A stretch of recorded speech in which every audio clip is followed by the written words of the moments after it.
welcome to CoSTAR. My name's Laura Partridge. I'm the strategic lead at the AHRC, working on the CoSTAR programme for the last year. Some of you might remember about a year ago, Andrew, Chitty and I opened and announced the first funding call for CoSTAR at Cardiff at last year's Beyond. So it's a real pleasure and slightly poetic to be back here just over a year later launching the programme. You're going to hear from some great speakers today. We've got some keynotes, we've got a panel discussion, and of course you'll get to meet the CoSTAR labs themselves and the entire national network, hopefully. But first of all, to open proceedings, I'm very pleased to welcome the AHRC's Executive Chair, Professor Christopher Smith.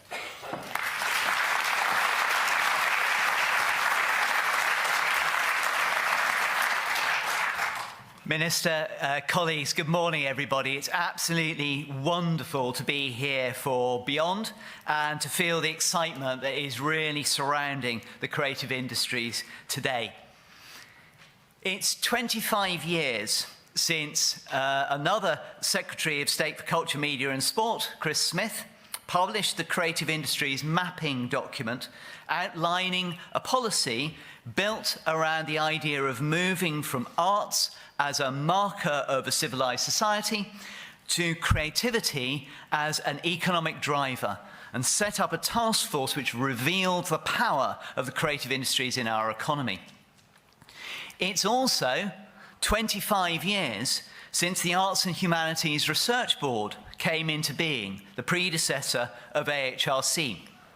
For the first time, research in the arts and humanities left the remit of the British Academy and stretched out to encompass art, design and technology, as was asked for in the Deering report.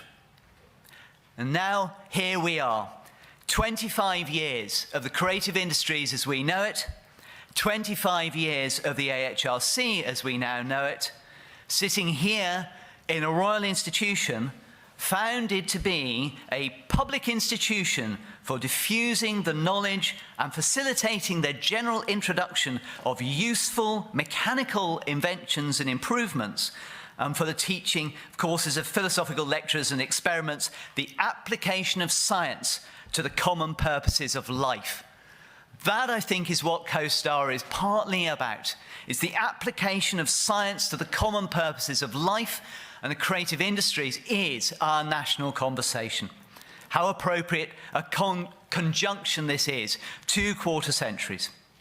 Here we are to celebrate the formal launch of AHRC's first infrastructure, our first major investment in a new laboratory for the creative industries, CoSTAR.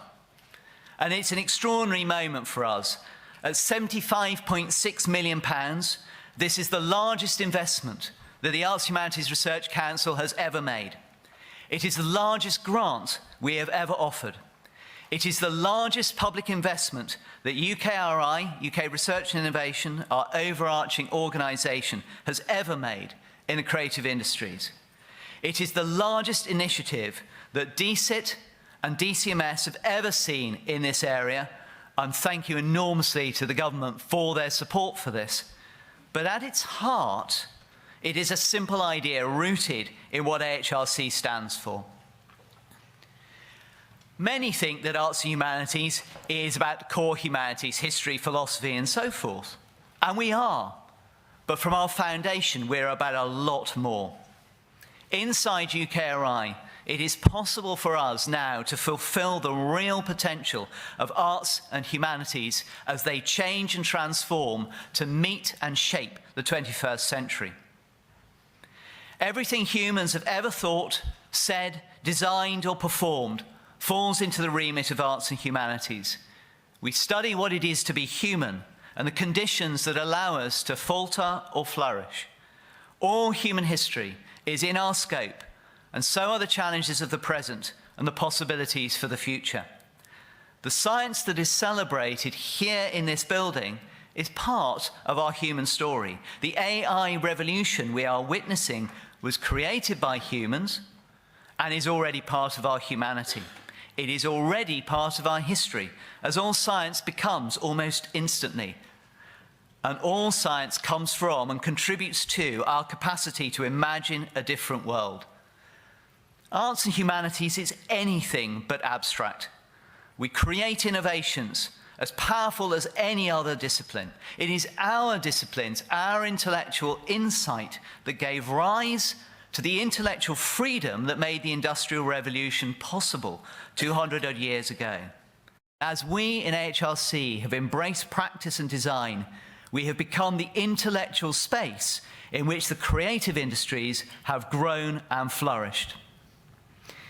The recent Council for Science and Technology letter to the Prime Minister makes the case powerfully that the creative industries are generating technological advances as designers and those in the creative and performing arts work together to create highly innovative new products, experiences, and services in areas such as design-led engineering, conservation, heritage science.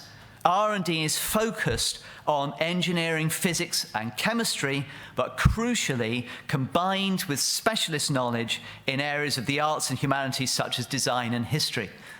And here CoSTAR is doing precisely that. But in creative industries, the innovation is often not located in major companies, but in tiny SMEs.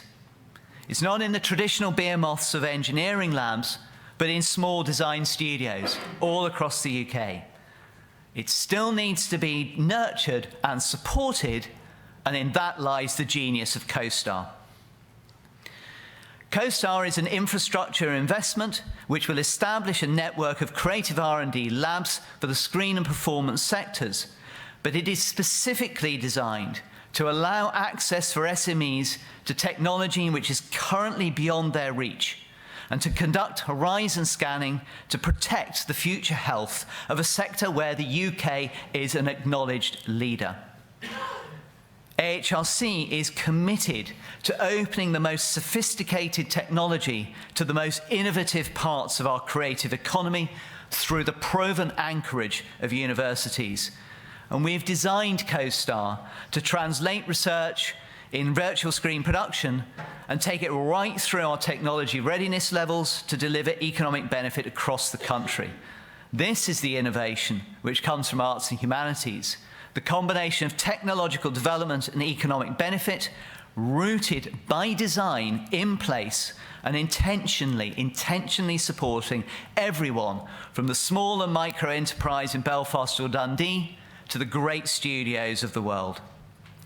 In the course of this morning, you will hear about the programme and the National Lab led by Royal Holloway University of London and the 3 network labs in the University of York, Abertay University and Ulster University, as well as the Insight and Foresight Lab. And you'll also hear about the many, many partners who have come together to make this possible right across the UK. Major companies and investors such as BT, smaller investors and companies at the cutting edge of innovation.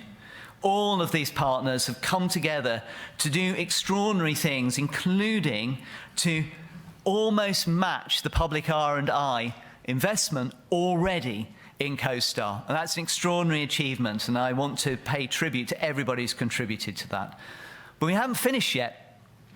I'm delighted to say that Royal Holloway has won a grant to deliver doctoral training, which will run alongside CoSTAR to build the advanced skills we need to grow R&I in the creative industries. One of 3 such centres in the largest investment in creative industries doctoral training we have ever made in UKRI, and running alongside a competition just announced by AHRC. I'm also able to announce that we will open the first phase of our new Creative Industries Clusters programme by the beginning of next year. A long journey, hugely supported by our government colleagues. Immense thanks.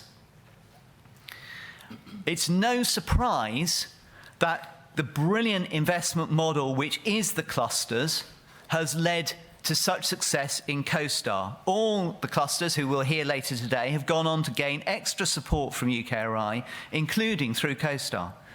It's now urgent that we extend and expand this programme to new parts of the country so we can build the capacity right across the UK. And that is what the second phase of clusters will do.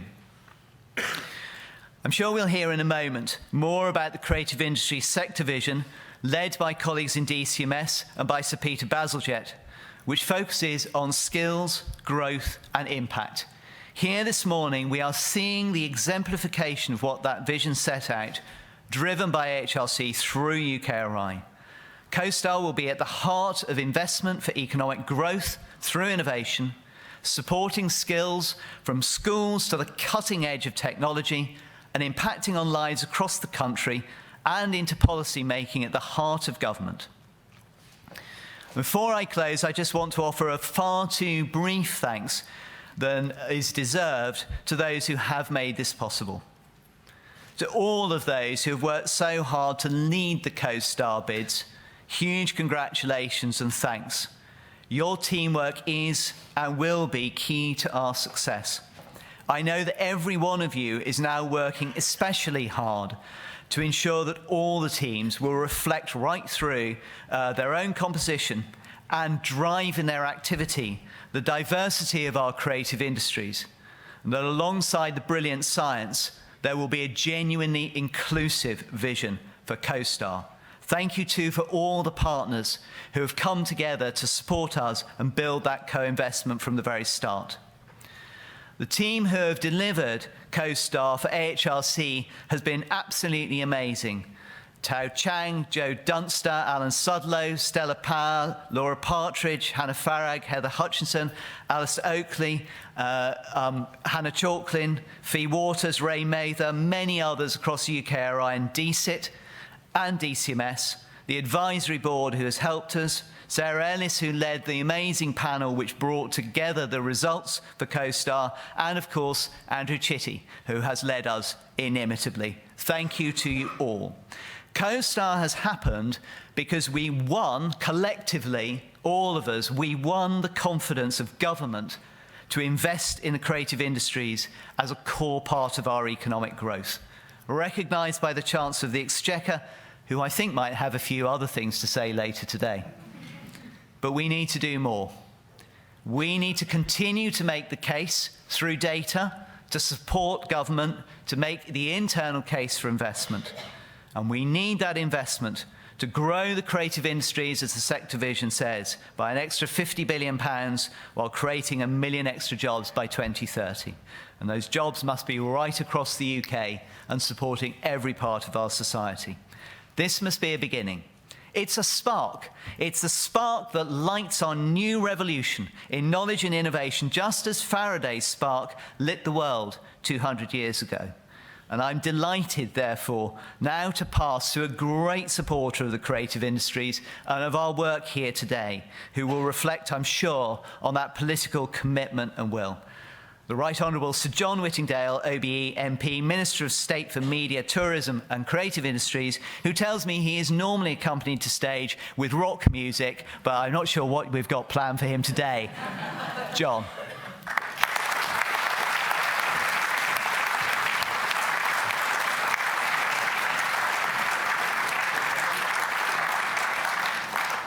Thank you, Christopher, and good morning, everybody.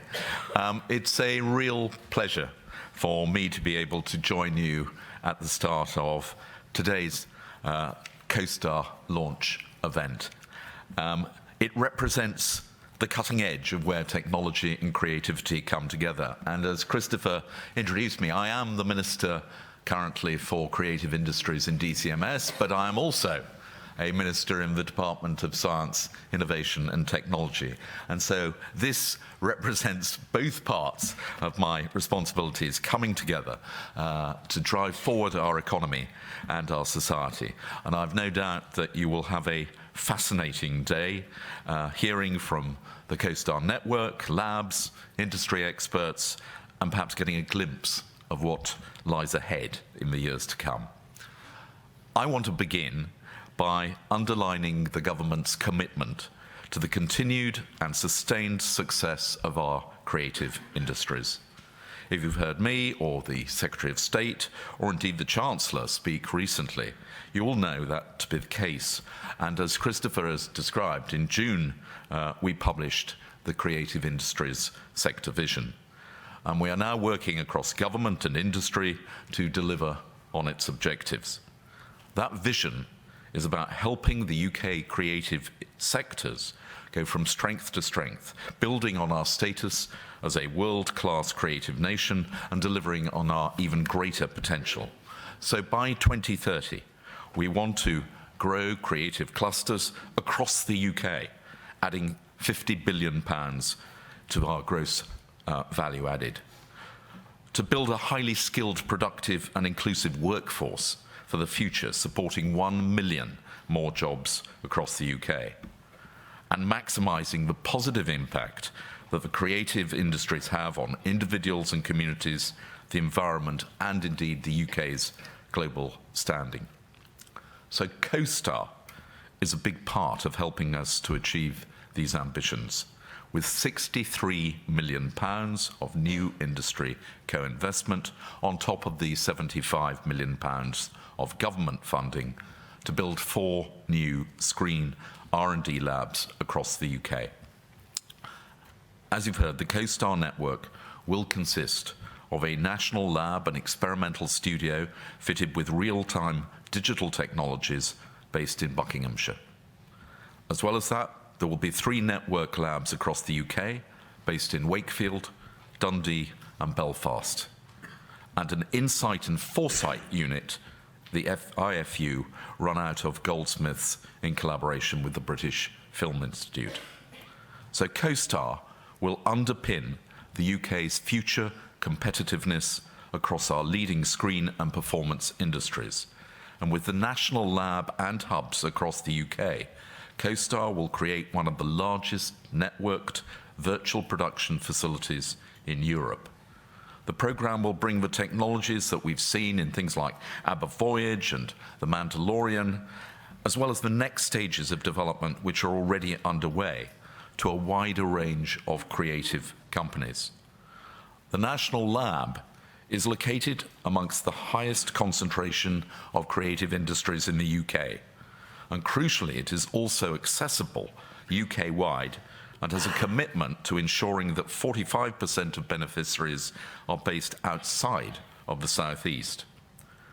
This investment in research and development by CoSTAR for the development labs will put the whole of the UK at the forefront of innovation across the creative industries. From virtual production in live performances in Yorkshire to world-class computer games R&D at Abertay University and advanced technology film production at Studio Ulster. Through CoSTAR, large production companies will be more able to introduce new technologies and processes. Screen agencies will find it easier to conduct R&D in support of attracting foreign direct investment in major projects. Independent film and TV producers, theatre companies, and other SMEs will receive funding to access facilities at below market rates to explore virtual production techniques that are currently inaccessible. And creative technology startups, scale-ups, and spin-outs will be able to establish themselves around the 4 CoSTAR labs, knowing that they will be able to access the facilities for large-scale projects on a shared basis without needing to invest in their own facilities at an early stage. This is important and shows how the government is backing our creative industries to maximise their potential and to encourage further private investment. The Council of Science and Technology produced a report which was submitted to the Prime Minister last month, which underlined the potential of the creative industries as an R&D sector. It concluded that investment in R&D is crucial to the future success of the UK's creative businesses and to our wider creative economy. I absolutely believe this to be the case, and that's why I'm so pleased to be able to be here today. Because CoSTAR will support the growth of our creative industries, our first goal in the creative industries sector vision. But CoSTAR will do more than this, and actually it will contribute to all 3 of the goals which are set out in the sector vision. It will support skills, our second goal.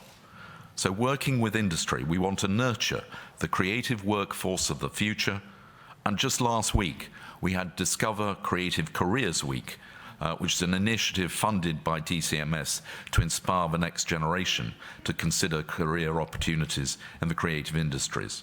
And I was able to go and join a class taking part in that program and hear from some of the 10 to 12-year-olds about their creative ideas around designing future games. And the excitement in that room was absolutely striking. But the program will also support the sector's wider impact, our third goal. And CoSTAR has an important focus on improving environmental sustainability and diversity across the UK sector. And the Council of Science and Technology report noted that R&D in the creative industries has produced spillover benefits in diverse areas such as defence, agriculture, healthcare and education. And CoSTAR will benefit us in ways that today we cannot yet envisage. And I know that you will share my fascination at seeing where it will take us. I'd like to end with a reflection on another event I attended with the creative industries. So last week, the Secretary of State hosted the We Create conference at Aviva Studios in Manchester, which I was able to attend, and Christopher was there as well. And at that conference, we met with businesses in the creative industries with more than 130 cultural and creative businesses attending the conference to celebrate the success of those industries across the north of England and to discuss how government and the sectors can work together to maximise their potential even further. At the conference, the government announced that we are doubling the number of areas in the Create Growth programme, with almost £11 million of additional funding to provide targeted support to businesses so that they can access private investment and scale up.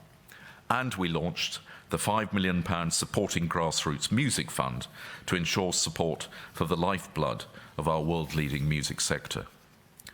This all taken together again shows our commitment to supporting creative industries.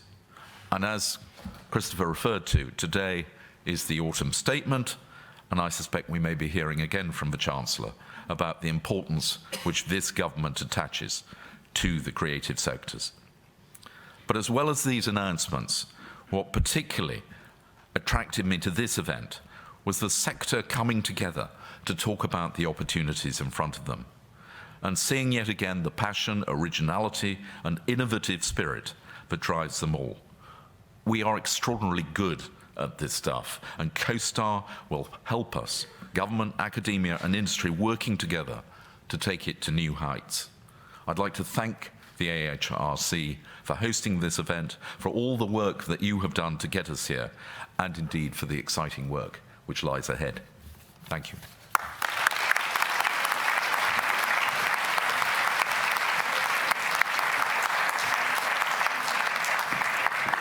Thank you very much, Minister. So as we've heard, I'm going to do a bit of housekeeping. I'm going to try and even better Andrew Chitty's flight attendant impression yesterday and replicate it. Can I suggest if people want to leave during the rest of this for any reason or take a comfort break, could you leave from the side doors? We're filming today, so hello as well to our audience watching on the live stream. So as you've just heard, the labs will be distributed nationally, and I guess you might want to know a little bit more about them. So, what will they offer? What will they provide? And how can you engage with them? We're going to present in a moment the first two premiere of the first two of 5 short films produced by the labs themselves. In a moment, we'll take a little visual journey to Northern Ireland to meet the CoSTAR Screen Lab in Belfast. But before we do that, let's meet the National Lab.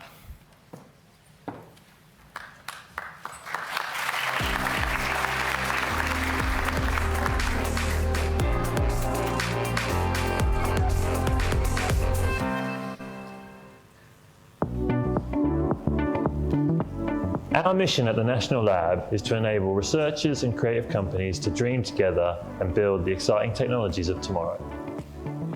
The CoSTAR National Lab, and indeed the whole wider CoSTAR network, will ultimately act as a centre of gravity for creative, collaborative research and development in the UK.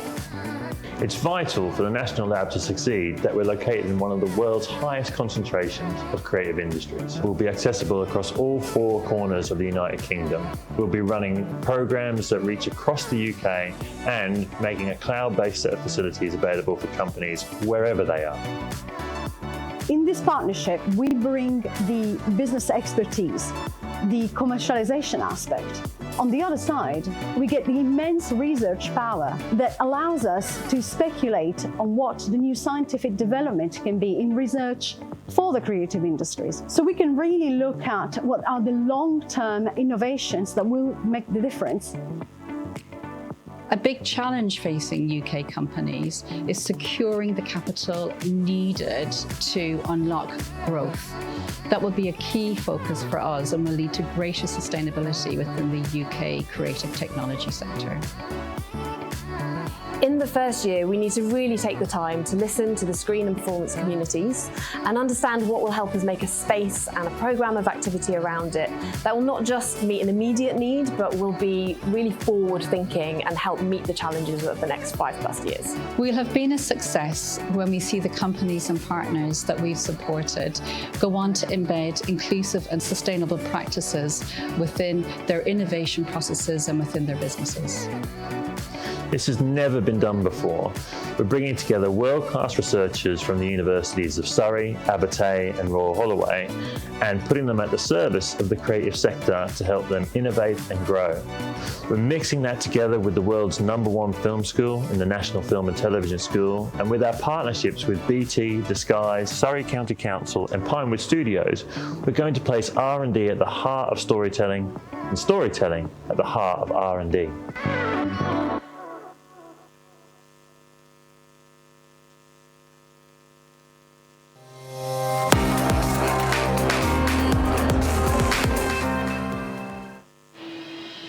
The mission for the CoSTAR Screen Lab in Northern Ireland is to really build and level up the screen industries here. We've always punched above our weight in Northern Ireland in some incredible shows and some incredible opportunities for working in the film and television industry here. But we know we need to future-proof this. We know we need to be highly competitive. And we also know that we need to develop our Indigenous crews, our Indigenous companies. Over the next year, there are 3 targets for us. One is to get our facility open. It's currently under construction in the harbour and will open in summer of 2024, building a world-class capability here in Northern Ireland. 2 is building the capability of our research team, building in our team and building the capability of our local crews to be able to use, access and unlock all of this technology. Thirdly, we look forward to working with the National CoSTAR Lab and our colleagues across the broader network. I'm Richard Williams, Chief Executive of Northern Ireland Screen. We're the agency for the screen industries here in Northern Ireland, working on everything from inward investing, large projects attached to the film studios here, all the way through TV drama, independent film, factual, entertainment television, and games. So Northern Ireland Screen is heavily involved in skills development, and we're delighted that Ulster University has become probably really our primary partner in terms of that development. Globally, the screen industry has a number of very significant challenges. Digital disruption, digital transformation is a huge one. So from a Northern Ireland perspective, the same as anywhere in the world, if we want to stay competitive in this space, we have to embrace digital technologies. And the partnership that we have with Ulster University in terms of Studio Ulster and through CoSTAR gives us that opportunity to ensure that we are future-proofing our industry. Studio Ulster is going to be one of the most significant commercial virtual production facilities in Europe. The ambition for Studio Ulster is that it functions as an R&D and a skills development facility, as well as being an exclusively industry-facing facility. CoSTAR is what facilitates that. We have a credible team available at Ulster University, and now we have the opportunity to broaden that team across the Studio Ulster complex as it comes online in 2024. We are looking forward to getting in on the ground to develop the capabilities here in the creative technology sector across Northern Ireland.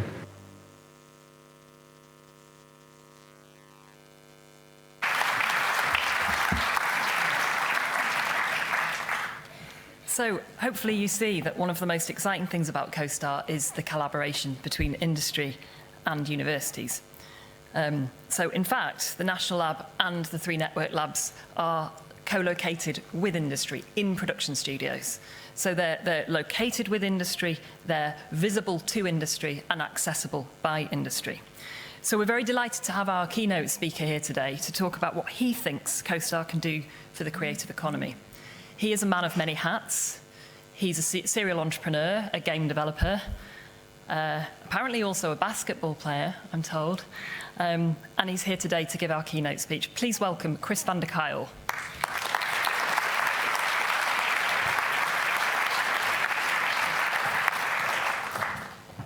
Thank you, Laura. Good morning, everyone.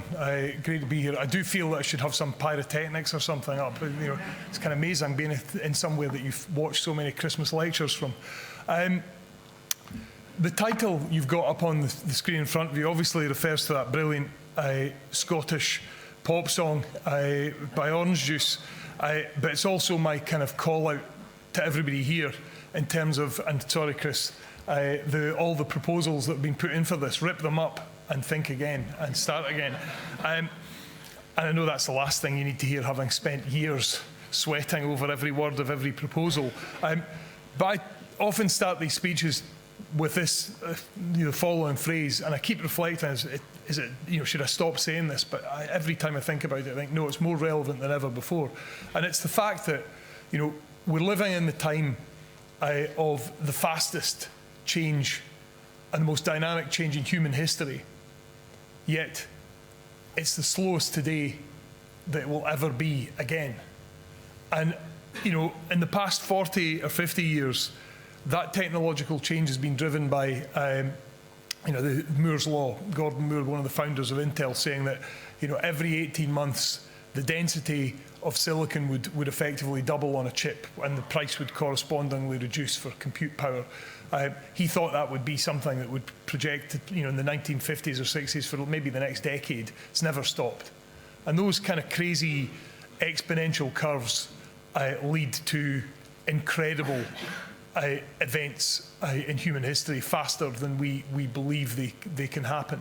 And that has happened. And that phrase, this is the fastest period of change in human history, obviously has been put into even more context of the ridiculous disruption that we've all lived through over the past few years, which almost accelerated it again. So it's ever more true. But whilst all of us absolutely not just hope, but believe and beg and pray that we never go back to the disruption that we went through in 2020, 2021, it has fired a starting pistol for a whole load of things to change.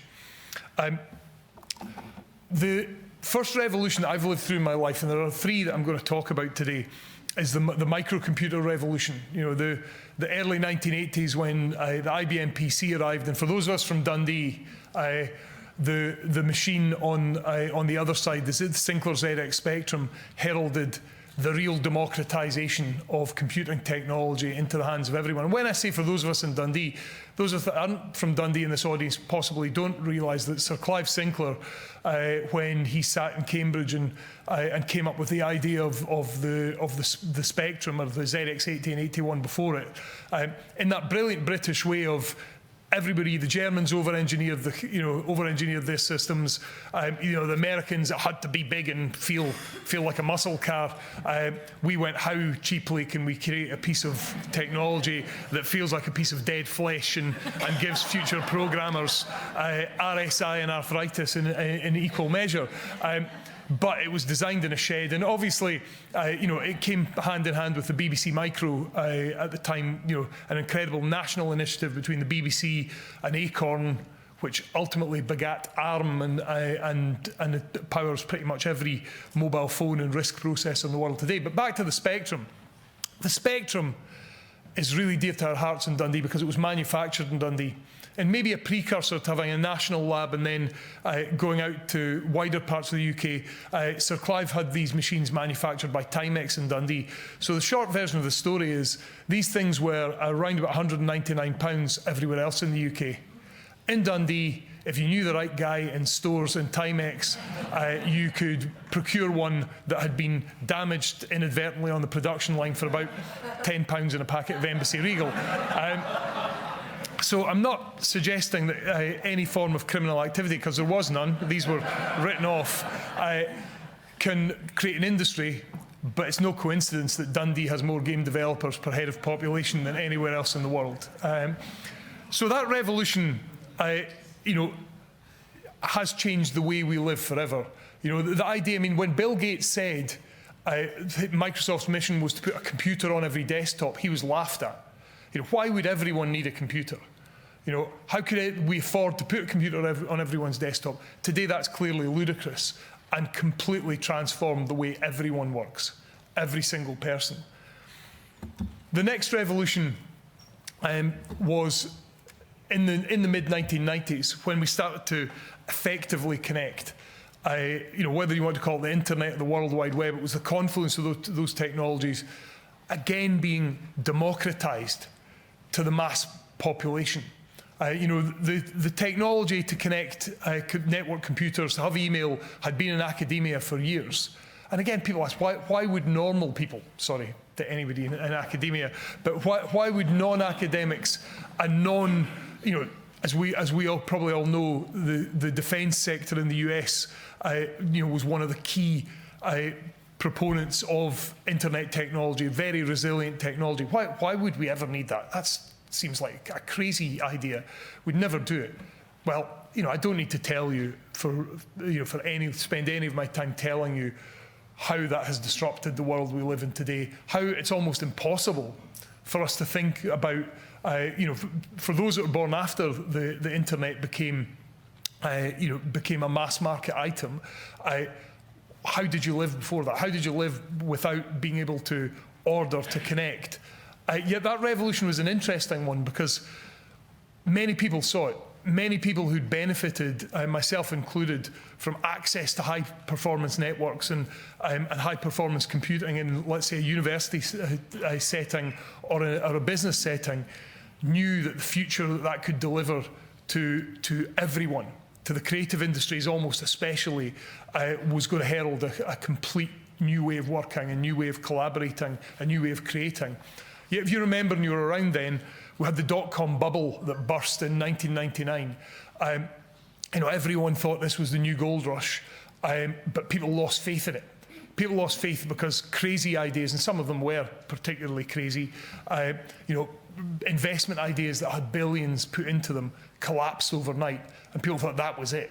Now, if you think about that time, if you think about looking back at the millennium, and many very sensible business people were saying, well, that was never going to change the world. We knew that was never going to change the world. And then you watched Amazon become what Amazon has become. You watched Apple reinvent itself around connected devices. You watched companies which didn't exist, then, like Facebook. Google was around. Google, as many people may know, started off as a business facing organisation that was going to build search engines inside companies, because that's what people would need. Nobody foresaw what was to come, other than a few visionaries that believed, and they were right. So we now sit at the dawn of the third revolution. And interestingly, for those of us that come from a computer science background, the technology is not new. Everyone thinks it is, but it's not. It's been here for a long time. The difference is it's becoming useful. Now, this is what people think the AI revolution is going to look like. People think we're all going to lose our jobs to AI. We're not going to lose our jobs to AI. We will lose our jobs to people who use AI effectively. And using technology effectively has always been the answer. And you can go back another century. Imagine turning around to a Royal Institution lecture hall full of coach and horse drivers and telling them that the lorry's not going to replace your job. People who can drive lorries will replace your job. It's pretty obvious, pretty sensible, not controversial in the least. So saying what I just said, saying that you won't lose your jobs to AI, you'll lose your jobs to people who use AI effectively, is also not controversial. It might be quite scary for people who haven't embraced it and thought, my God, AI's come, what do I do? How do I turn to face into this? Well, the answer is I don't really know.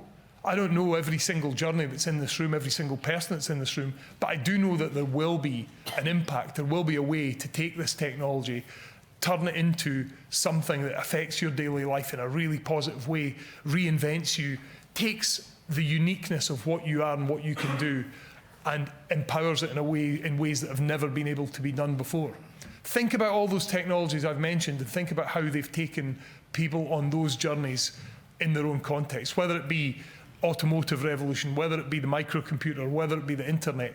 They have transformed opportunities for probably every single person in the world and in this room. And it's about to happen again. You know, we lived through, I do as a technologist laugh about it when it happens. You know, as soon as the whole kind of NFT nonsense began and everybody's shouting about Web3, I'm like, okay, there's good things in there, some of the blockchain stuff, but this isn't a revolution. It's just a bit of an application, and it's yet another Ponzi scheme that everybody's trying to get everyone to buy into. This is not. These technologies that power AI have been around for decades. You know, University of Edinburgh celebrated its 60th, or is celebrating its 60th anniversary as an AI research-focused institute in informatics this year. 60 years. I think it's like second oldest in the world. But most of the algorithms that power everything you're hearing, from large language learning models to image creation, have been around for decades. There just wasn't enough compute power to make them useful or affordable. You know, we studied them in the 1980s, 1990s. And it was that classic academic thing of, or scientific thing of, we could see the theory and we could see what it could create. We just couldn't show anybody what it could create because we didn't have the tools yet. Moore's law, as I mentioned at the start, has made that happen at an extraordinary speed. And that extraordinary speed is going to exponentially continue to where, you know, the classic phrase, you know, amazing technology it shouldn't be discernible from magic. You know, AI does that to you. You know, when you see DALL-E or Midjourney create an image from a rough set of words, it blows your mind. It completely blows your mind. So, the context of this to CoSTAR, my original title, Rip It Up and Start Again. Some of you may already be there. Some of you may already be creating this environment of innovation without bounds that will be inclusive to everyone with ideas and every piece of technology that's yet to come. Some of you may have decided that the direction and focus, and that's good, except for me, the purpose of innovation funding is to create what we can't quite comprehend can be created today. And I mean, I reflect on, you know, my first day at university, sitting in a lecture hall somewhat like this with 300 or 400 other computer science undergraduates, and being told by the head of department at Edinburgh that, you know, with copious notes being taken, every word he said is obviously the word of God in Edinburgh informatics, so I better pay attention to everything. And he said something pretty profound. He said, everything we're going to teach you in the next 4 years will be completely obsolete by the time you graduate. You know, like, okay, time to leave. What's the point in doing this? And he's, you know, we are not here to teach you to repeat what we read or what you read. We're here to teach you how to think in a fast evolve. And they saw it. You know, this was, for me, it was 1987. And in 1987, the world of computing understood how this revolution was working. I think they predicted it was going to stop by the millennium at that point, and obviously it's not, and it's unlikely ever to stop with the arrival of sort of quantum computing, biological computing, these technologies which only exist sometimes in people's mind's eye at the moment. They will come, they will be here, and they will revolutionize the way we act and work and create. And that's the context in which you're all starting out in this CoSTAR journey. Being part of the Realtime Lab up in Dundee, we are incredibly excited to see where this journey takes us. You know, we know already that in virtual production, the games industry powers the technology of most of the engines that sit behind it. But that, again, is only scratching at the surface. You know, we can create at a rate now in a world that is mind-blowing. But what is interesting, and where I really want to take my remarks to conclusion, are don't worry about the impact of AI, because you're worrying about something that is here and it is going to happen and is unstoppable. Do focus on it. Do absolutely think and believe the unthinkable as to what this can probably become, because it probably will become what we can't quite believe is possible today. But settle into the fact that every time new technology appears, in my view, and I started life as a musician, and well, I suppose I still am a musician and still feel that's kind of the heart of much of the drive for me to be creative with technology, is it's the creative brains, however they manifest themselves, that work out ways to apply this technology to where administration, business, process-driven organisations can't possibly think, because that's not how they think. Creativity is at the heart of every new piece of innovation. So it's why we oftentimes venerate, people like Steve Jobs, people like, Elon Musk. They're not traditional creatives in the way that we would consider them, but they are. They think the unthinkable. They stick themselves out there and try things that no one else would try. And when they do it initially, people think they're idiots. People call them idiots. People sack them from jobs. But ultimately, they become the prophets of where things go to. So for me, if you think of that in the context of where we sit today and where we embark on this journey, I go and look at social media today and I despair. I do despair. I despair that we've let, in the games industry, the free-to-play industry be driven by performance metrics. So those of you who looked at these free-to-play games, they're pretty heinous a lot of the time. They're solely designed to keep your attention focused, like a lab rat with Pavlovian responses, and something that pretends to be creative ultimately is utterly genius at burning your time and giving you no creative satisfaction. The good news about that is people will tire of that. Some people, unfortunately, these algorithms are so good, effectively become addicted to them, and we need to, that's something we all need to concern ourselves with.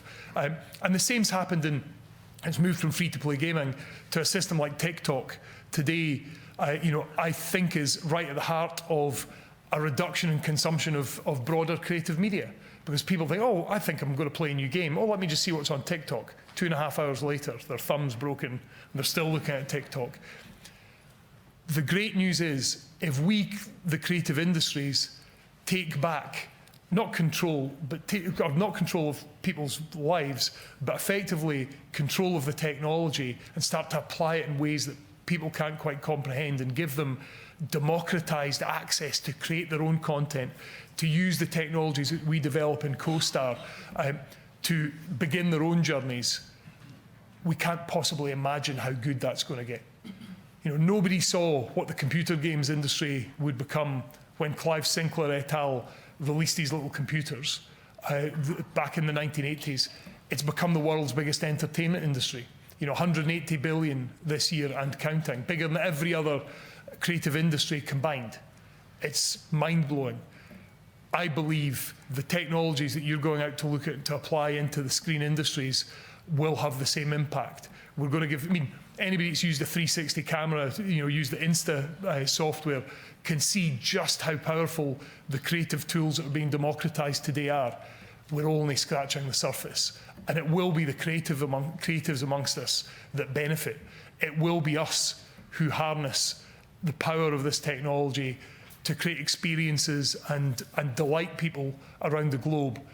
And no one that wants to work will not be able to work. People can make choices, it's up to them. We've seen people during the past few years, disappear at the corners and decide that this isn't where they want to be. I think for those of us that love creating, we want to get out and share, we want to get out and discover new experiences.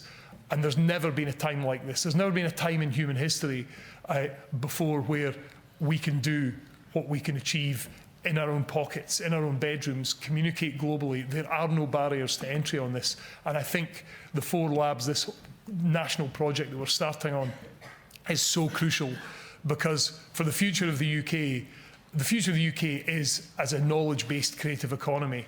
And the only thing that needs, the only natural resource that needs, is creative brain power. And we've got it. We've traditionally been brilliant in all the areas that we've focused on in creating that.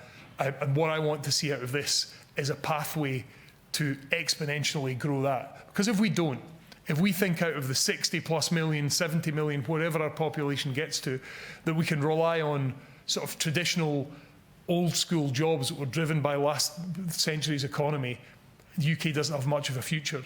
If it bets hard and heavy on the knowledge industries, on the creative industries as being the future, this is a place I want to live. This is going to be one of the most exciting places in the world, and that's a revolution I want to be part of. So good luck, everyone. Thank you for giving me this time today. I wish you all the best. Thank you.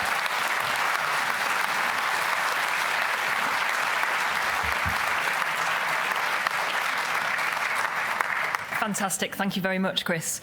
So, speaking of amazing places in the world, let's find out about 2 more of the labs, starting with Chris's in Dundee.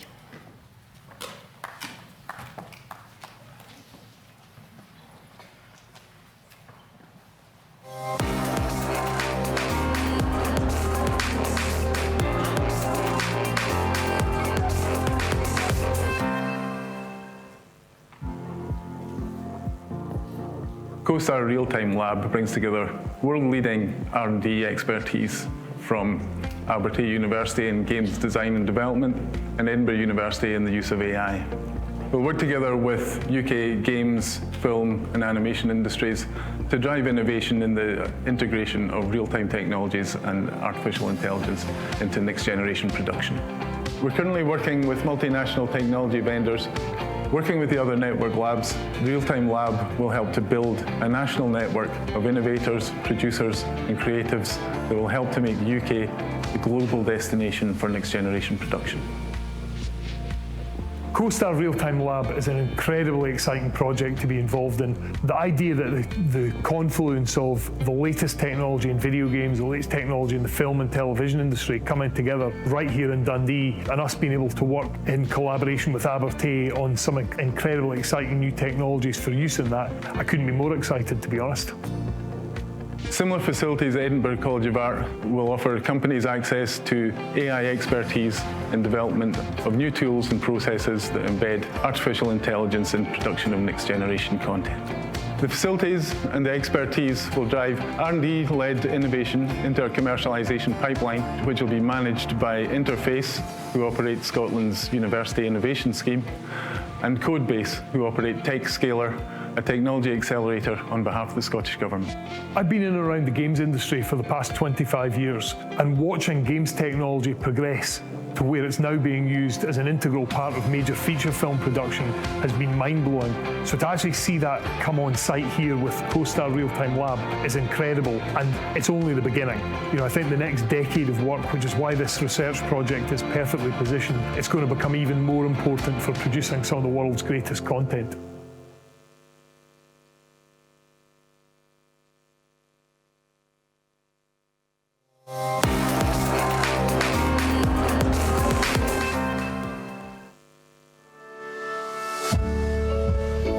I'm Professor Johnny Freeman. I'm Director of the CoSTAR Foresight Lab based here at Goldsmiths, University of London.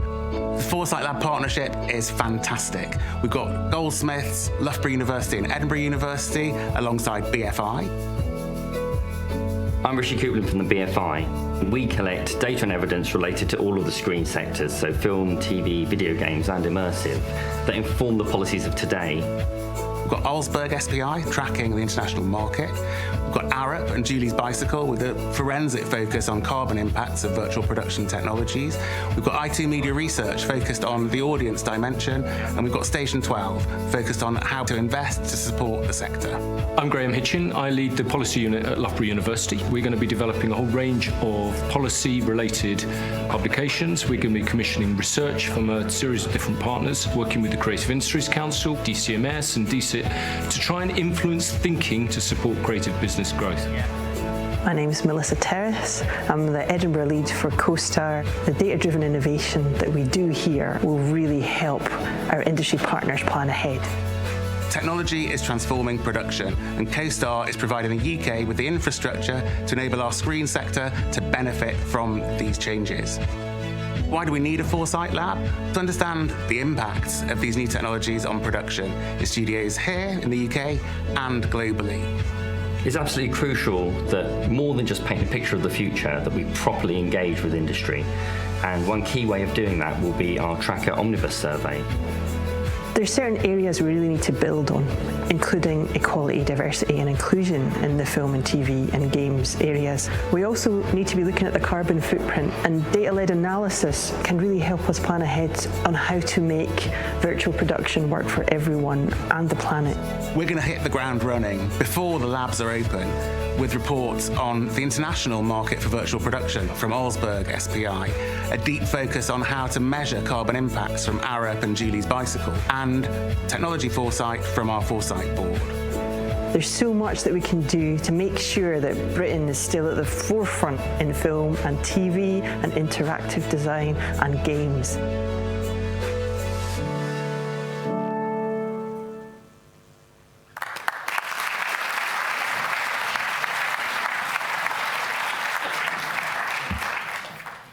So now that you've seen and met some of the labs, you've heard a policy point of view, the industry, the investor point of view. What does all this actually mean across the sector? To explore this, we're going to hear now from some experts across screen, performance, from creative technology, and across other areas of the sector. So I'll pass now to the ever-brilliant Sara Ellis, Digital Director of Development at the Royal Shakespeare Company, to introduce our panel, and I will ask them to seamlessly move to the stage, please. So please welcome Sara, Sol and Sue.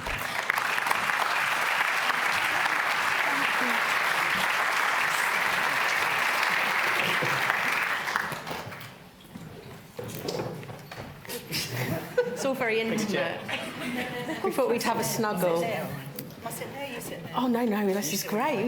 Yeah, it's lovely. We're just get cosy. Well, what a brilliant morning. What an inspirational morning. And what a huge success.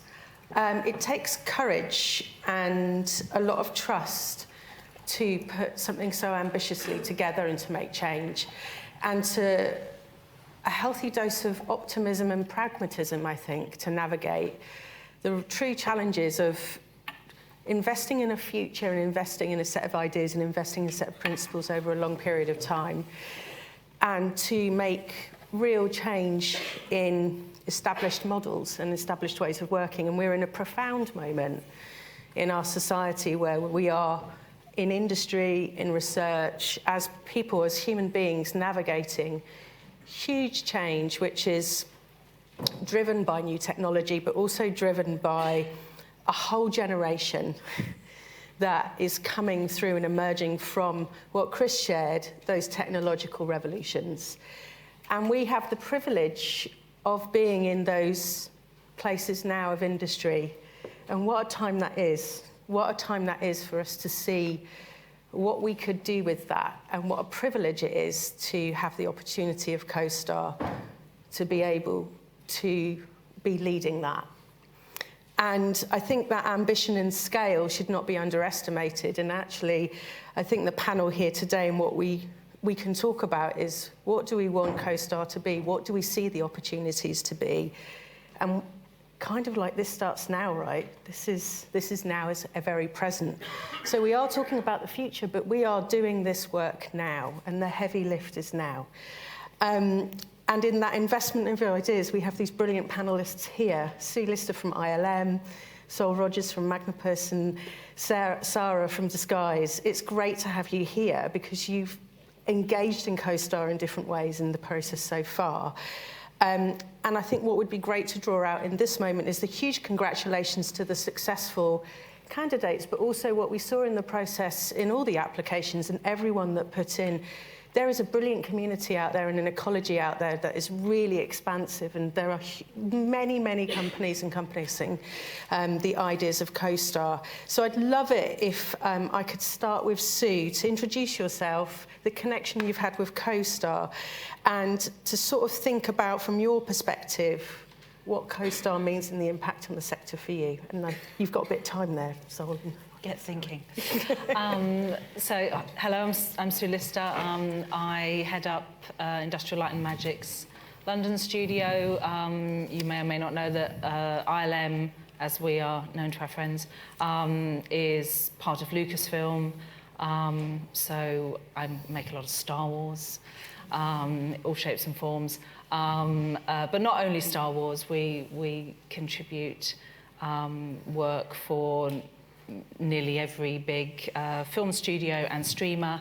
And I'm also proud to say that we made the content for ABBA Voyage, which is opening up a whole new area of work and creativity for us, which is hugely exciting. What was your question? CoSTAR. What does it mean? What does it mean? What does it mean? What does it mean? Impact? I don't know. I mean, if I'm honest, what's been great about listening to all the talks and everything this morning is, to a certain extent, going, oh, that's what it means. And I've done some partnership with Story Futures, so congratulations to James and the team at Royal Holloway and everybody in their success in the National Lab. And I think what I'm excited about is the connectivity, the national connectivity, the fact that each of the labs is focused on a different area. But there's going to be that cohesion and collaboration, which I think is going to be so important. I'm just excited that somebody's going to be constantly thinking about the future. That's as I was listening to some of the speakers, I was reflecting on, when we start a big project like ABBA Voyage, they're great projects because, you often sit there with the client who says, we want you to do this. And you go, yes, that's great. It's going to be wonderful. We can do that.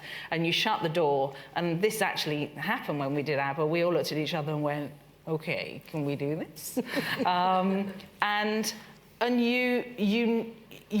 These projects take a long time. So if you're not actually scooping up some risk and somebody isn't looking to the future and with partnerships with SMEs and academia to go, OK, we can't do that now, but by the time we get there, we will be able to do that. If you're not careful, by the time you deliver it, it's already out of date. And so knowing that there are people nationally thinking about the future, what's next, where are we going, whilst we're kind of doing the present, is really important to me. I think that interconnection is so Absolutely. important. How R&D talks with production and how Yeah. you land an idea into a sort of cultural moment in society. Yeah. Has to have lots of components and tested before that, right? Yeah. Because it's those missed opportunities. You can't go back to the audience and go, oh, but we kind of wanted it to do this. We wanted to do it like that, but we, couldn't do it at the time. But that's a huge opportunity in this space where the different places of risk occur in innovation and such like. Sol, I'm going to bring you into it a little bit because from an industry perspective, that's quite similar, isn't it, in terms of how you are at the bleeding edge, looking at those new models. Can you share a bit about your work and your practice, but also where you think CoSTAR has a really brilliant impact to have in terms of from your perspective? Yeah, of course. So I'm Sol Rogers. I co-founded a company called Magnopus. We've got offices in London and Los Angeles, and we work at the intersection of creative and technology, like most people here, in different flavors. We've been, my co-founder in the US, Ben Grossman, who was an Oscar winner for his visual effects work, said that we're Hollywood's biggest secret. Whenever there's companies that are trying to make a new movie or a new format or a new type of content, we often get a phone call of how can we put this together. So we work with Jon Favreau to do The Lion King. We help the ILM Lab guys stand up the Mandalorian content. And then we work with Meta and Microsoft and Disney, which is always the next format of content. And for us, it's really exciting about this next is that it's about trying to get to audiences faster, trying to get to audiences where they are, and trying to give them content and experiences that enrich their lives. And I think for us, that's why I've been so excited about what CoSTAR is. It's actually an ability for us to make content for the next. We're very comfortable with watching movies. The next generation wants to be in movies. They want to be participant most of the time. And even as we talked about, Chris talked about earlier about the pervasiveness of social media, I think all that content is just the idea that they want to be active, they want to be engaged with it, they don't want to be lean back, they want to be lean forward. But what we have with CoSTAR is an ability to enable us to move faster than everybody else, to take some risks onto new formats. And the thing that I think, I mean, there's so many great things about it, is that this new type of content, whatever it turns out to be, has the ability to be distributed globally overnight. These new formats of broadcast, of distribution, of application, of commercialization, has to have some risks connected to it, because what do people want to see and connect with and play has to have a new way and a new set of labs to do that. And I think when I spoke to my US colleagues about what we have in the UK, which is so special, is that we get to fund these new formats of technology from the government who wants arts and humanities and to move forward. But in the US, it's always about three-letter agencies that are trying to work out how to kill each other. That's the only grant money they get. We get to do actually all the fun stuff, and then what's next? That's brilliant. Thank you, Sol. And Sara, I'm going to bring you in again from a different lens and perspective here, and to share about your work, but also your connection with the CoSTAR labs, and also, to draw out, again, there's several opportunities emerging here, but particularly from your perspective. Yeah, so, well, I'm the head of research program at Disguise, and Disguise is a company that thrives on innovation.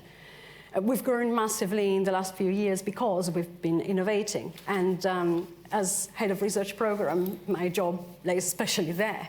And the most of the research we do is collaborative, and a lot of it is publicly funded. And last year at Beyond, I've heard for the first time about CoSTAR. And honestly, my first thought was, this is brilliant, I need to be part of this. And going back to my colleagues, the feeling was exactly the same. And I think the one single reason why CoSTAR will be brilliant is because it puts together not only the feeling and the projection about what the future can be, but many different perspectives of what the future should be. And it provides a long-term, solid infrastructure. It's not a research project. It's not getting together with a number of partners and developing something specific. It is a place, a number of places, interconnected places, where ideas about the futures get experimented on, researched, and delivered. And that will make a massive difference. And I think it's that difference and change that we want in our industries, right? We want the research and evidence in order to be able to make confidence production choices and decisions with our clients or whoever.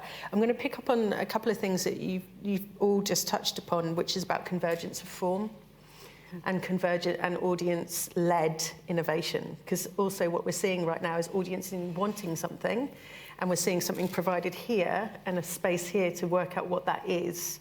When you were talking about having a client to go, this is what I want, and then you being able to go back going, but what about this? There's something around the audience driving that too, isn't there? About there's this generation not sticking to the traditional forms of film, theatre, gaming in its siloed way, is it? They are converging. It is about experiences, it's about entertainment and the future of entertainment and how we find that. Have you got any thoughts around what you would want CoSTAR to think about in its research and development around that? Are there certain things where you go, this is really interesting in the industry and what I'm seeing in CoSTAR? It would be great if CoSTAR explored that. Yeah, I think, so just to jump in, there's one of the things that I think is really exciting is that traditional media formats are often commissioned in traditional ways. They are going to be commissioned by a studio or a company to create a type of content, and it goes to the market, and that's how it's done. The new formats of content are far more, I hope, are far more akin to indie game production or application creation. You can make a small company, an SME, anywhere in the UK, could interface with any of the labs and create something which is far more entrepreneurial, which is more like standing up a business for either a single use point, this utility, what we've created is better for training or better for education, or fun to engage an audience wherever they are in the world. But the revenue generation is far more like a startup, far more like a business. And because it's globally distributed immediately, it can actually help the business of CoSTAR or future content overnight be different. And I hope that it gets to be something more like building startups, building new companies out of the things that come out of the labs. And changing those pre-existing traditional commissioning models, right? Yeah, challenging them. We have those models already set in place. This should be the new. Yeah. It shouldn't be the same. And so I'm going to tap into, because we spoke before the panel, which was lovely. Yeah. But again, ILM pushing the way around convergence of form, right? You are placing live performance in a film. I mean, you are playing with those forms through the virtual production, through the technology as well. Yeah, absolutely. And I think that the convergence of games technology, live performance, film technologies. I think bringing all of that together in film as part of live theatre as part of film now as part of music. I shared an anecdote with you, which my boss, famous filmmaker, she saw ABBA and said, oh, this is the future of filmmaking. And I think that is a foresight, which is, people don't just want to see, as you say, they want to be part of the experience. And to answer your question about, part of the research, I think there's such an interesting research to be done around sort of the psychology of audiences. Got a bit of that. And how audiences engage with content. What their role is actually in this new world of content consumption, and to a certain extent creation. That's something that really interests me. Let's dig into that a bit more, because that feels a bit noodly to me, if you know what I mean. Because I think that one of the big shifts is the agency of the audience in the work that we do. Traditionally, you'd have a purveyor of taste, whether that was the commissioner, the artistic director. This is what the programme looks like. This is how we'll deliver it. Manufacturing line. We've got a new stakeholder here, right? Who's got things to say and participate.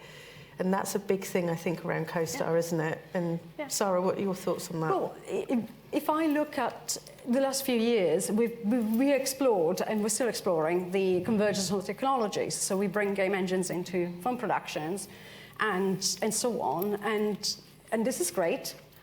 But the interesting part is where creativity asks a question to technology. I want to do something new.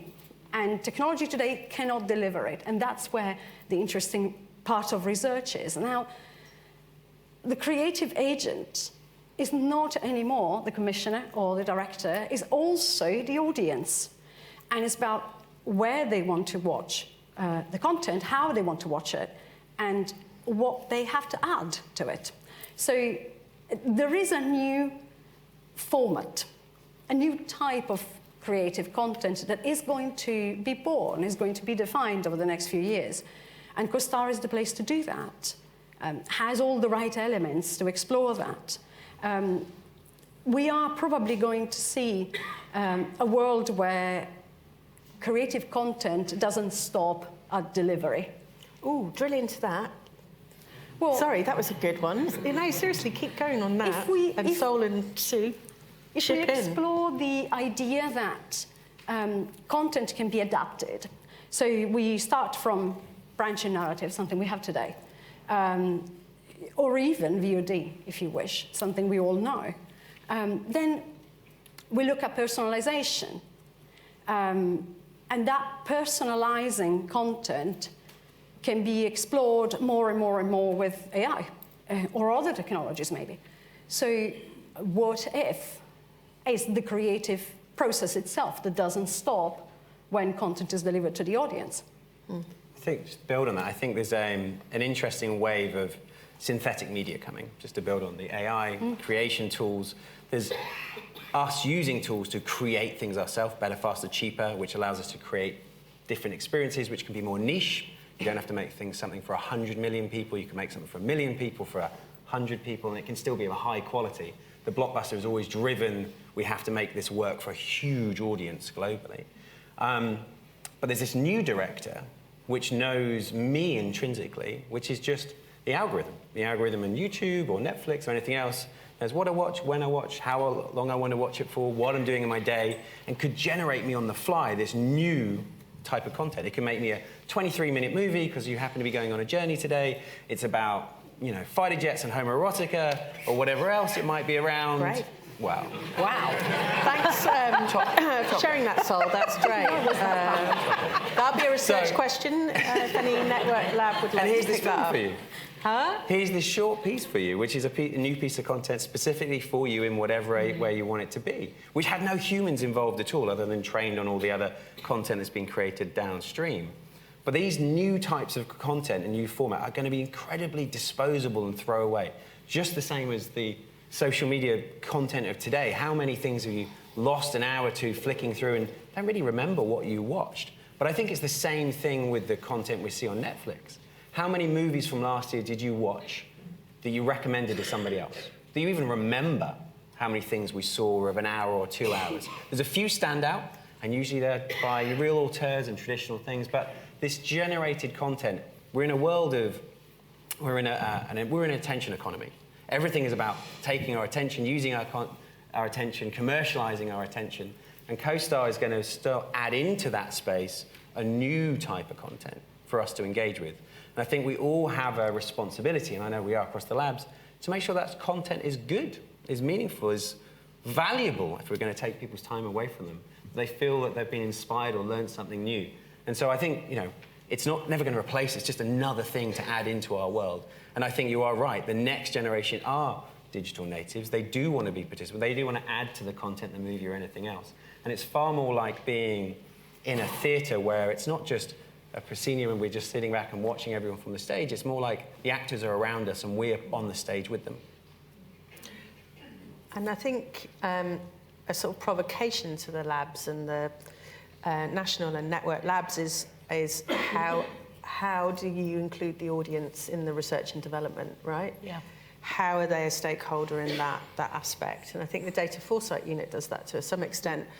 But also it's sort of like, where is that generation, if you know what I mean? How do we co-create with that generation now, and how do we look at that so there's a sort of iterative testing? That seems an opportunity. You segued brilliant, Sol. It's not like we rehearsed this or anything at all. But like, I wanted to sort of thematically look at this conversation around audience, but now move to actors, now move to artists, now move to the craft of that making, where you see it in research, craft, you know, you see in industry the importance of craft. And it's something like, when we look at innovation, sometimes the word craft isn't looked at through an innovation lens, actually, but in our industries, theatre, film, television, gaming, production, we have quiet innovators innovating every day, right, with the tools that they have available to them now. And they are, again, a massive stakeholder in CoSTAR, right? And they are experiencing huge shift in their industries around new technologies such as AI and such like. How does CoSTAR become a convening space for that, to look at that practitioner who has a huge amount of knowledge, but for example, you know, going back to our playwright in residence, our boss, Shakespeare, you know, a lot of the success points of those plays was the convergence of conversation and, you know, bringing people in who didn't have experience of theatre, but, you know, ship's rigging, for example. You know, there's different practices there. And I feel like craft in this context has a lot to contribute when we talk about technology, right? That connection, that there are people working with that technology and that alchemy. And again, when you look at in theatre, it's sort of like our conversations are like, how do you remove an elephant from the stage? Do you know what I mean? Those conversations are not, how do I put this algorithm?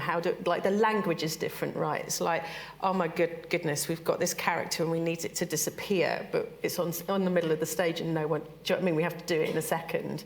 And you have those practitioners, we work with those people every day that make that happen. What do you think their connection point with something like CoSTAR is? I think it's about posing the questions, isn't it? I think Sara said it. You know, it's it's about making those demands and asking the, our clients, and for me, my clients are creatives. I want to do this.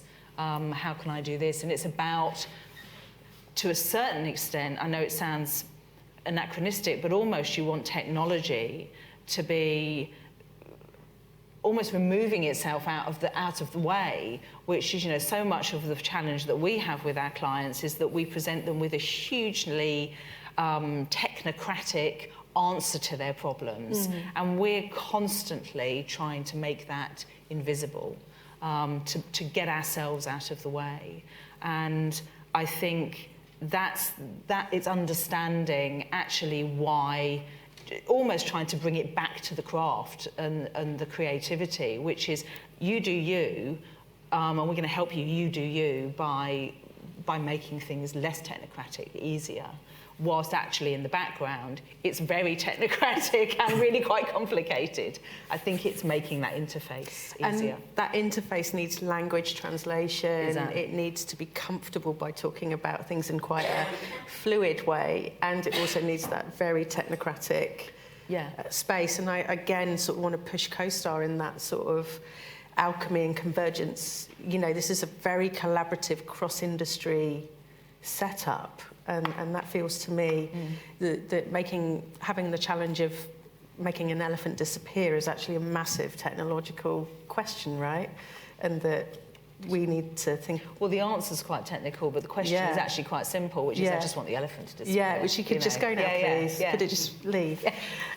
Just to build on that, the craft, I think that we care more than we probably should about the craft. The humans that are involved, how we created it, how we've created it, the pipeline to this point. But the audience does not care at all. They just want the elephant to go, right? Yeah, they just want to feel something. They want to be in a story or be a participant or see something, be moved. They don't care how the pixels are made at all.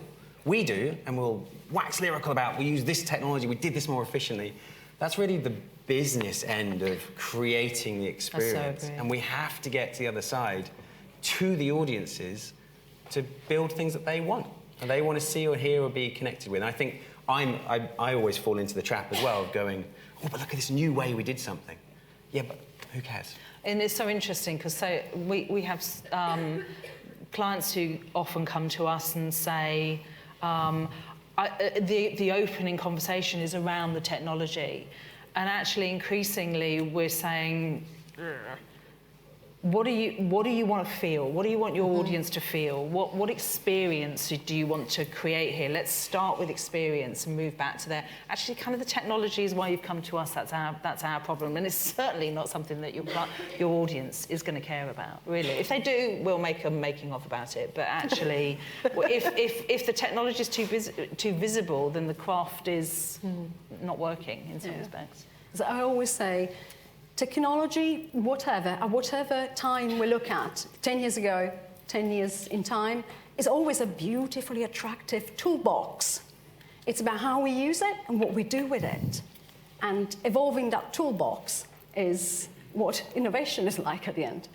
Yeah. There's, I've said this a few times. So I've got twin boys. I tell everybody. Everyone already knows. I probably showed you all pictures of them. So they're 5. They've just started school. And they came home with this absolutely terrible, crappy drawing of crayons of a cat driving a train. And I thought, I'll put that on the wall with all the other crappy drawings you've drawn. And so I said, well, let me show you another tool. So I went to Midjourney, opened it up, and they can't type. They don't even know what letters are, or they can't spell. So I just did voice to text, and they said, Daddy, I want to see a train being driven by a cat in the snow. This beautiful, high-res CGI version of this cat with a top hat in the snow driving a steam train came out. And they think of it in the same way as they think about the crappy crayon drawing. They had an image of something they wanted to create. They have a new crayon. It just happens to have shortcutted 10,000 hours of craft and 3D and animation and CG and modeling and rendering and all the things that we consider as a necessity to get to a vision. They've already got the vision at 5. The difference being that I am shocked by this new technologies that we have in front of us, and I feel inspired, like, oh, it's changing everything. For them, it's just normal. Like, this is their reality. Like, oh, I have another tool for making. But it's taking ideas to delivery.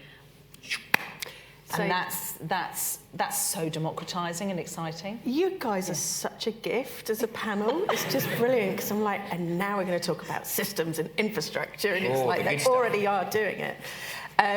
But you're right. It's like there are going to be big shifts through CoSTAR, collaborating with industry, with that research. There are going to be big potential shifts, aren't there, in terms of the infrastructure and systems in which we're working, which we're starting to see, but embedding that. Draw on upon that, because it's sort of like real-time virtual production has made a big shift already, but there's an alchemy here around distribution, about access to technology, democratization of technology, and with film, for example, there's some big costs, aren't there, budget costs to a lot of traditional infrastructures, and some of this can make positive change? Yeah, it can, and I think also a really important part of virtual production in filmmaking that's not to be underestimated, is the impact on the environment. Yeah. And you know, it was great to see that that's going to be part, certainly, of one of the labs, those kind of considerations. I mean, I think one of the real challenges, certainly with the greater adoption of virtual production technologies, is actually, you know, ripping it up and starting again, which is actually everybody, you know, filmmakers actually understanding you don't make films like that anymore. You make them in a different way. The linear process is now different. And actually getting people comfortable with that. You know, you must see similar in theatre, which is, you know, we can still do that, but there's other options now. And I think, you know, it's that classic thing of you don't take a new tool and try and fit it into your same process. You've actually got to embrace the tool by changing the process. That's huge, right? It's huge, because it's once you do that, then actually people embrace the new way of working, and it can be hugely successful. It doesn't suit everything. There's still a lot to be said for traditional methods, but I think if we're really going to embrace virtual production as a form of filmmaking, we have to change the processes.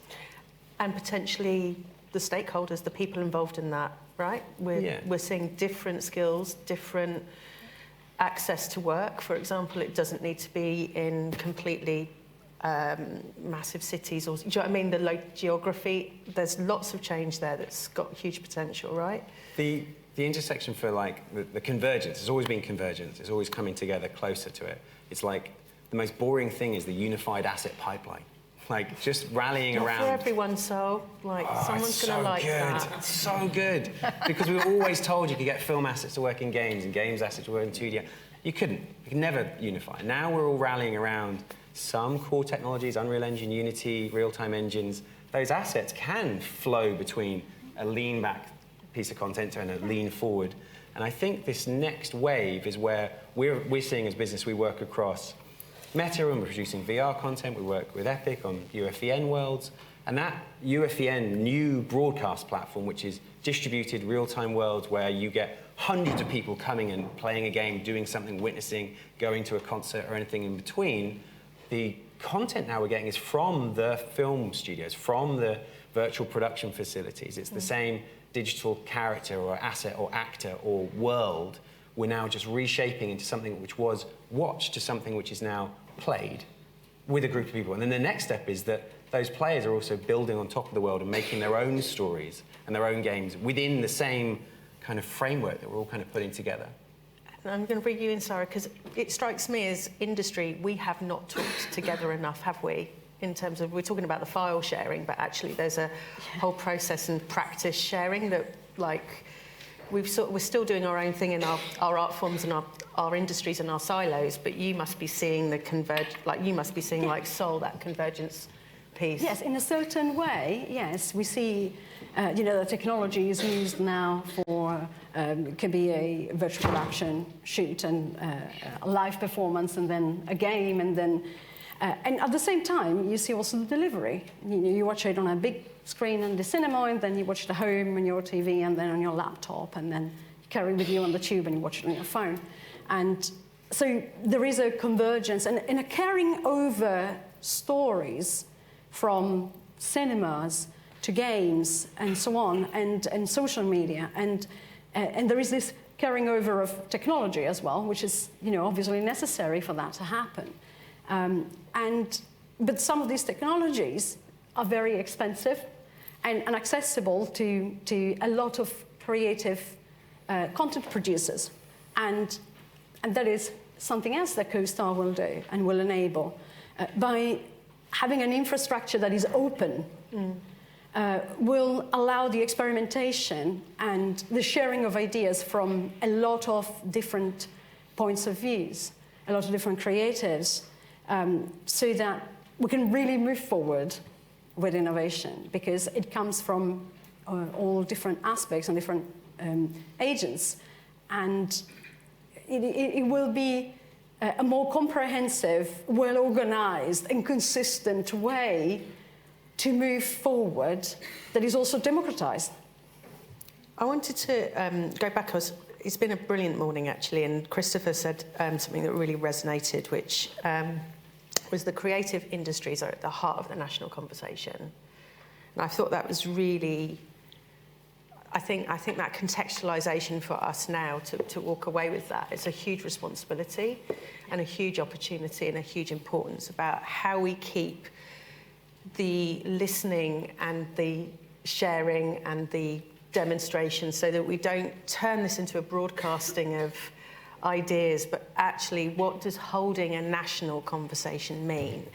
And thinking about CoSTAR in that way, what do you think that the difference that CoSTAR can make in the world, and how do we hold that to account as a sector and a series of industries, as research? It's like, how do we say to our colleagues at the moment, whose work starts now, the network labs, the national lab, that work starts now, but within that there is a massive industry and community that applied, who are part of this, who want to be part of this, and we hold that national conversation. What difference can the national and the network labs make? What do we need to hold right now to ensure that we hold that national conversation and potentially global conversation in this? Big question, sorry about that. The big thing is about access and accessibility across the country, across demographics, about LD&I. It's just about allowing us to all have access to this new format. And I think that's what CoSTAR is setting up. And it's also about the labs to make sure that the voices that are coming through represent all of us. And that is something we can all kind of hold on to as dear as we can, because that will shape what we are as a country, what we are as creativity, how we distribute our point of view around the world. But then also, how do we interface with everybody else around the world? I consider myself a global citizen. I just happen to be domiciled in the UK and pay taxes here, but I live digitally. I live digitally through Zoom and email, and sometimes as an avatar, and I work with colleagues all around the world. And I think that, especially through our times of COVID, I could have been anywhere. The little box I happened to be in didn't really matter where I was in the world, but I felt like I was collaborating with everybody around the world. We obviously have partners in Canada and the US and beyond, but how much further can we go beyond our borders? Who else is doing amazing stuff in the world? And also, how do we push outside of just the automatic westernized countries that we can align with, but go further to connect with anyone? I think that if this is to really be part of the national conversation, and I think if we as a nation are to really benefit, part of it has to be about skills. And I know that that's a huge part of the remit. But I think it's also about multi-generational. What I'm always struck about when I talk to, I remember when I was searching for, I've got an older daughter, a daughter slightly older than yours, when I was looking at schools for her, and I, went round all the schools, and there was a poster on a wall. I think I've shared this story before. There's a poster on a wall saying, photography department, jobs you can do as a photographer, wedding photographer, fashion photographer. And I thought, really? This is all a bit 19th century.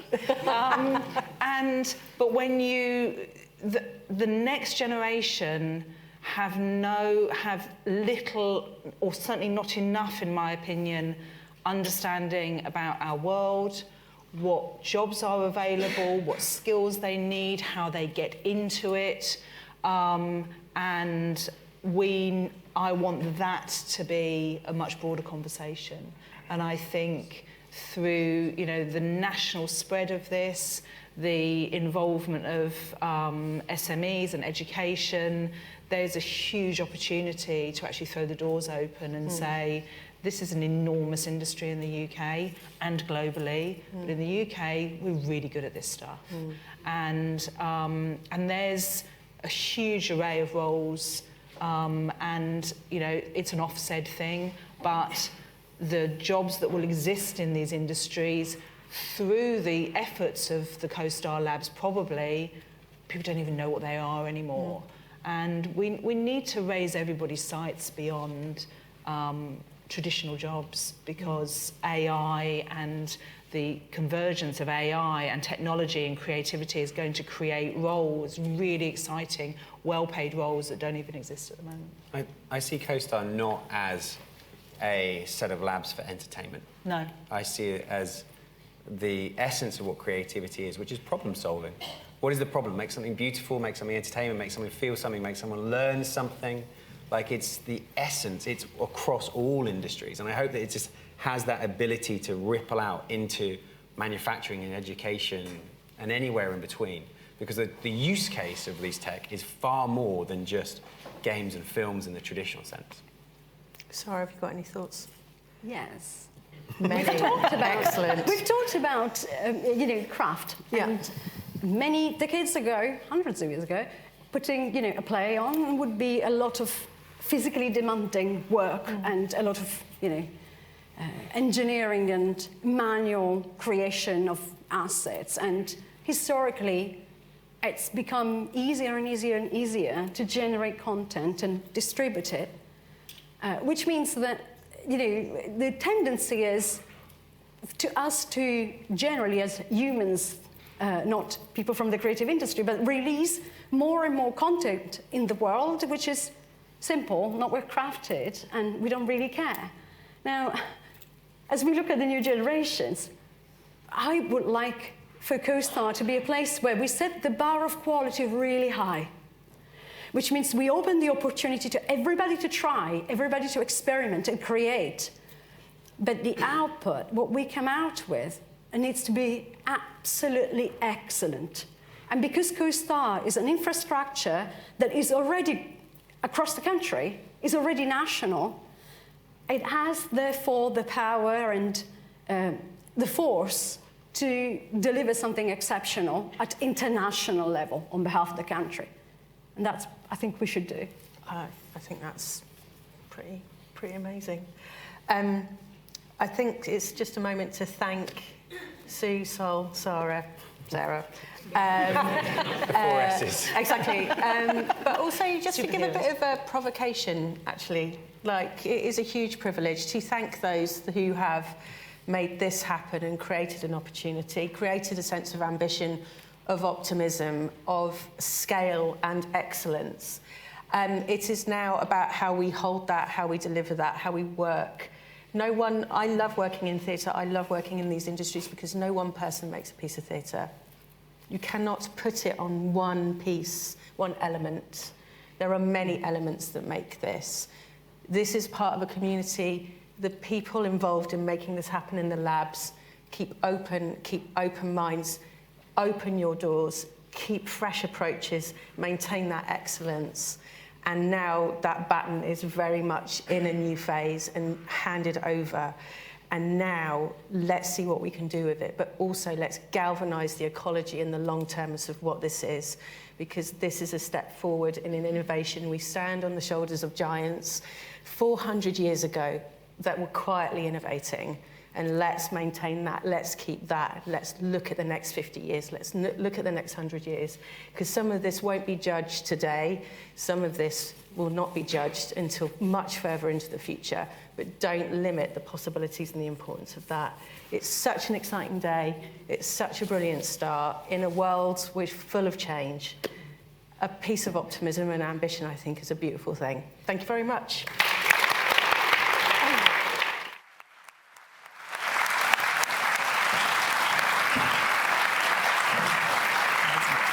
Fantastic, amazing. Thank you very much, Sara, Sol, and Sue. I was so engrossed in that I almost forgot I've got a job to do, because we're not quite finished, but we're nearly there. As Sara was wrapping up, she talked about live performance and live shows and theatre. And so we have another lab to show you. So we're gonna show you now the CoSTAR Live Lab, and then we're gonna pass to Sir Peter Bazalgette to have nearly the last word before we wrap up.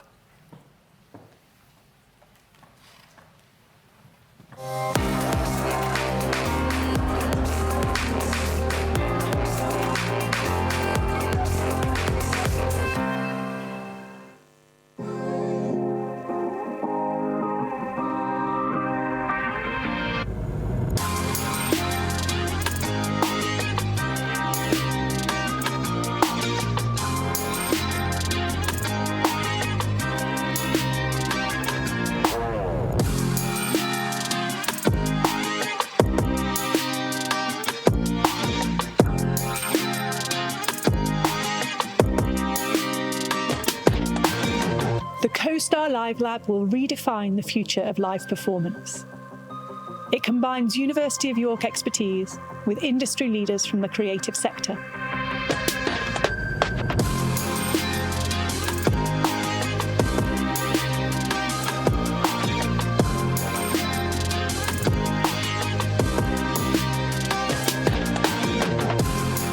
Together, we will create immersive, multisensory and interactive technologies.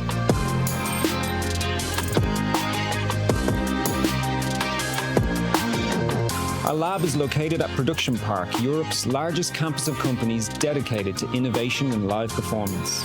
In the coming year, we will build new experimental virtual production spaces dedicated to live performance and immersive user experience, all supported by Vodafone's expertise in cutting-edge networking technologies. And with Screen Yorkshire, Wakefield Council, and York and North Yorkshire Local Enterprise Partnership, we're going to launch our Access programme. We will incubate startups, train future technologists, and empower diverse voices and new talent across the sector. The CoSTAR Live Lab will be shaped by you. Whether you're an SME, a creative practitioner, a production company, or a live venue, share your challenges and help us secure a rewarding and sustainable future for the creative industries in the north of England and the UK.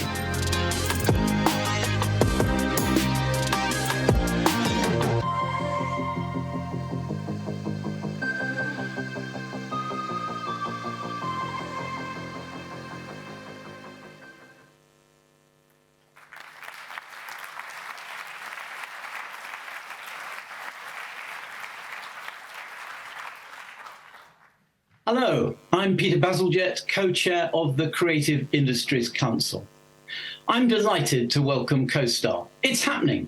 4 labs plus the Foresight Lab. A very big moment for the creative sector, supporting the important truth that we are indeed an R&D-led sector of innovation. These are evergreen facilities rather than project-based ones, so they represent a really serious resource for developing the future of screen technologies. With £77 million of public money, which we expect to be strongly matched from the private sector. Indeed, it already is being.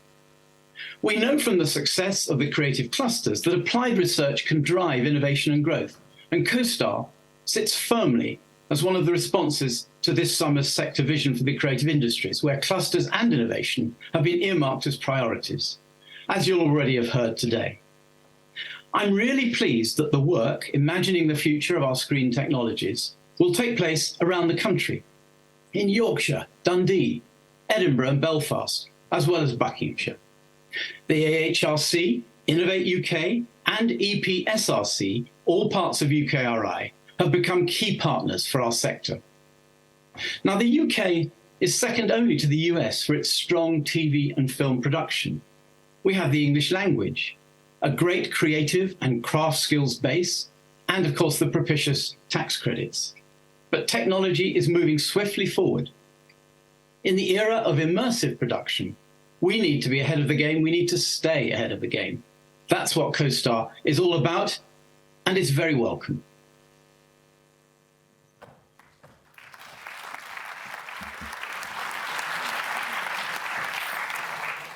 And that draws us to the end of the beginning. The labs will start to open from spring next year onwards. We look forward to seeing you all there. You've seen the hashtag. Please use it. Please follow it. And for now, though, we'd like to invite you all outside to the foyer area. Representatives from all 5 labs and their consortia, as well as myself and colleagues from AHRC, will be outside. Please come and talk to us. Let's carry on the discussion for the next hour or so that the panel discussion started so brilliantly.